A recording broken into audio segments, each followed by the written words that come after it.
Халық жауы деген жаладан әкесін ақтап алған Мәншүк Мәметова.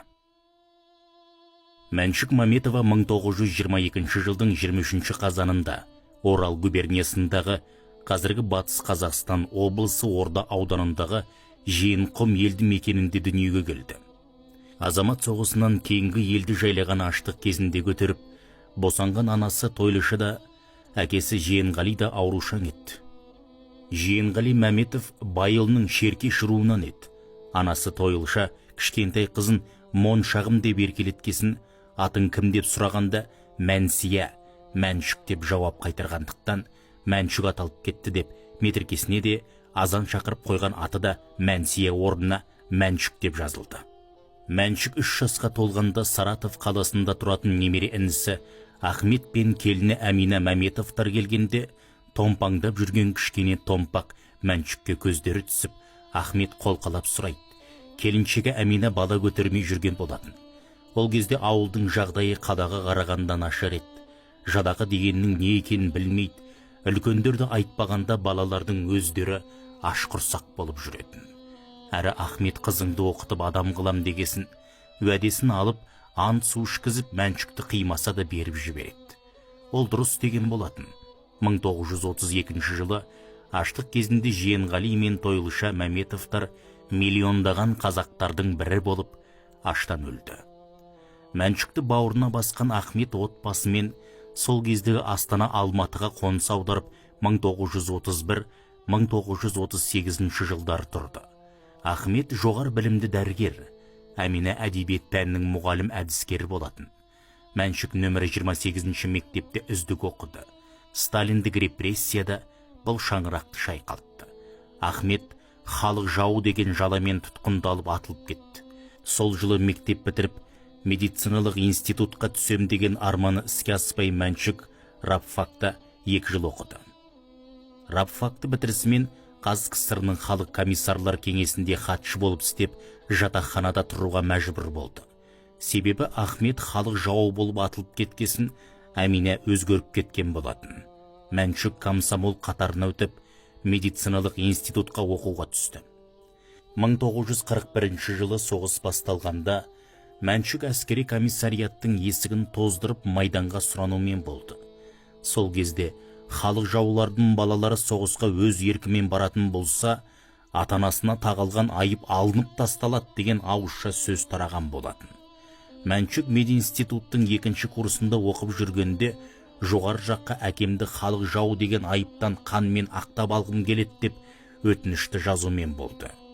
Ақыры өтініші қанағаттандырылды.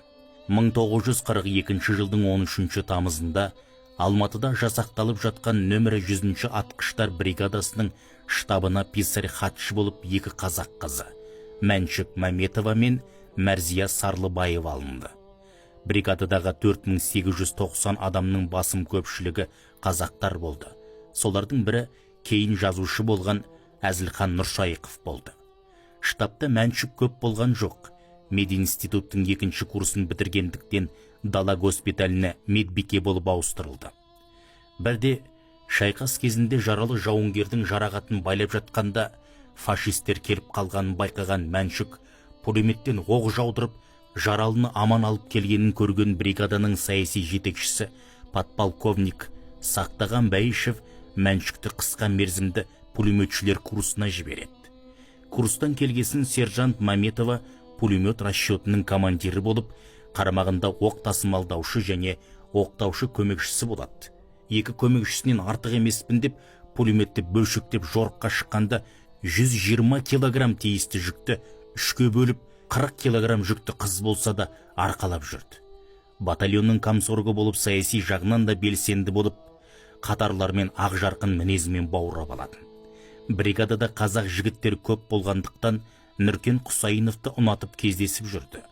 2 жас бір-бірін сүйгендіктен соғыс аяқталғанша үйленбей жүреміз деп уәделескен болатын. 1943 жылдың 15 қазанында Псков облысының Невель қаласының түбіндегі Изучи станциясы үшін кескілескен шайқас басталады. Аға сержант Мәметова бекінген биіктікті басып алмақшы болған жау үстіне шабуылға шыққанмен ала алмағасын минометпен снаряд жаудырады. жердің астан кестен шығады.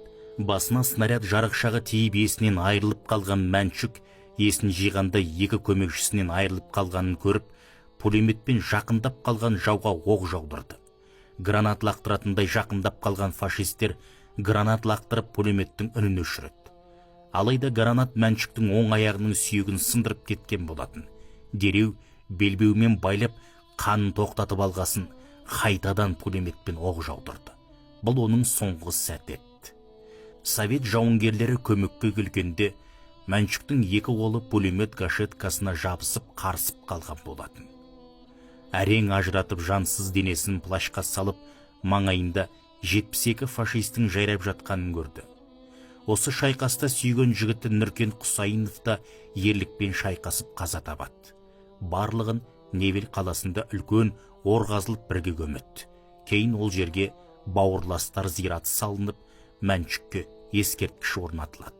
Осы соңғы шайқастан соң бір аптадан кейін 23 қазанда Мәншүк 21 жасқа толған болатын. Осы ерлігі үшін Мәншүкті Совет одағы батыры атағына ұсынылғанмен екінші дәрежелі Ұлы Отан соғысы орденімен марапаттайды. Бұл әділетсіздікке шыдамаған Совет одағының батыры Мәлік Ғабдуллин: өз кеудемдегі батыр жұлдызымды берсем де Мәншүкке батыр атағын бергізбей қоймайын деп СССР жоғары кеңес төрағасы Калининге дейін шағым жазады. Ақыры аға сержант Маметоваға Совет одағының батыры атағы берілгендігі туралы жарлыққа 1944 жылдың 1 наурызында бүкіл одақтық староста атанған Калинин қол қояды. Кезінде ақын Мәриям Хақымжанова Мәншүк поэмасын жазды.